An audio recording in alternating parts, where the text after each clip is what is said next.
I was reading on the French Revolution a while ago. I was reading about it from my ninth class textbook. And surprisingly enough, I have been through ninth class and I don't remember anything about the French Revolution. Matter of fact, I remember jack shit from everything I've been taught in school. But now I have an intrinsic desire to go back to my school books and read about something that I genuinely want to learn about.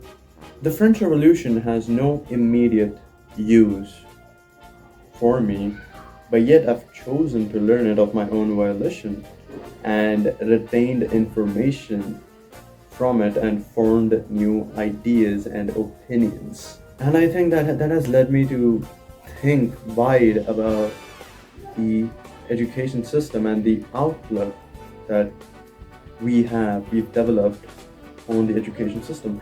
In this hyper-capitalistic utilitarian society, a lot of us do not want to spend time learning something that doesn't yield a lot of material results. We would, like for example, I have friends who would learn how to play guitar, but that might be motivated by other material desires such as reputation, bitches, probably.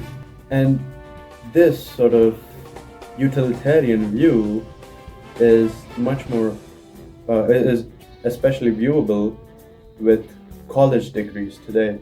I don't think college degrees or even education as a whole, and especially college degrees, weren't meant to be gone through the aim of getting a job. The main aim of college degrees was never to get a job. If you go through a college degree and don't get a job with it, we would call the degree useless, the same way people call a philosophy degree useless. Fuck you guys who will call philosophy degree useless. Okay, I'm gonna spend 3 years of my time getting this shit, so don't you fucking dare call it useless, okay? But I think the use or purpose of a college degree was and is to absorb knowledge. But the hyper-capitalist society has made us deviate from this original purpose. The purpose of education, as Aristotle envisioned it, was to help individuals achieve their full as rational and moral beings. For him, it must aim to cultivate moral and intellectual virtue, not to get a job. And similarly, I've read this book by Robert M. Pirsig. It was called The Zen and Art of Motorcycle Maintenance. I started reading it because I wanted to get into motorcycles and go on a motorcycle trip. And the points that Pirsig makes in his book are genuinely very profound. He critiques the conventional education system where people only pursue education for formal qualification rather than a personal interest and a personal necessity. Pirsig suggests that an individual should first immerse themselves in their chosen profession or field, gaining a sort of hands-on experience and understanding of that field. Only when a genuine desire to further the individual's understanding and knowledge on a specific field should he try to pursue formal education in that particular field. Pirsig's biggest problem with the students was their slave or mule mentality, as he called it, which said, if you don't whip me, I don't work.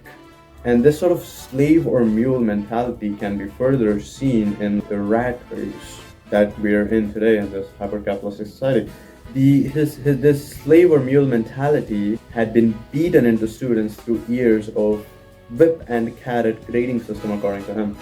This is a sort of mule attitude where the cart of civilization is pulled by mules. Robert Pirsig further explains about a church attitude where the civilization is best served not by mules but by free men.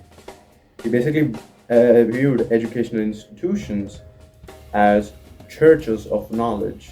In this sort of world, a student would immerse himself in an occupation, and he gives an example of a mechanic. This mechanic first starts as a mechanic, and then after maybe 6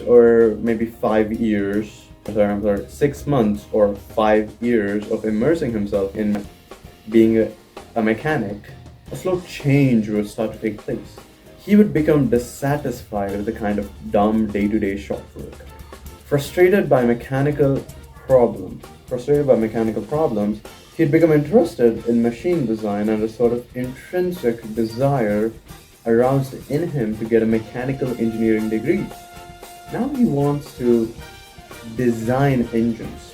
He's frustrated seeing all this, repairing all this bullshit, and he thinks he can do better. So he goes and gets an engineering degree. Now he's not led by a hyper-capitalistic desire for a formal qualification. He did not get a formal qualification and began by immersing himself in his field. So after immersing himself, he gains a sort of intrinsic motivation to learn about engines and mechanics and whatever's taught in a mechanical engineering degree. Now this is a much more fulfilling way, a fulfilling path to education rather than the current path that a lot of people go through. And I think this sort of outlook, the church attitude as he called it, which the mechanic even had, would fix a lot of modern day problems with, let's say, AI in classroom and in classwork. No one who is genuinely led by an intrinsic motivation to learn about something would ever use AI to cheat on his assignments, his exams, or anything. What we need to deal with AI right now is not policies or new technologies. What we need is a genuine shift in our mindsets. I think this problem arose because we live in a rat race. The French Revolution happened to liberate men and give them rights, but a complete liberation of men is yet to happen. We are yet to be free of the shackles of this rat race. I believe the revolution isn't over yet until we upheaval today's hyper-capitalistic society. The revolution rages on against one's own self and the society as a whole.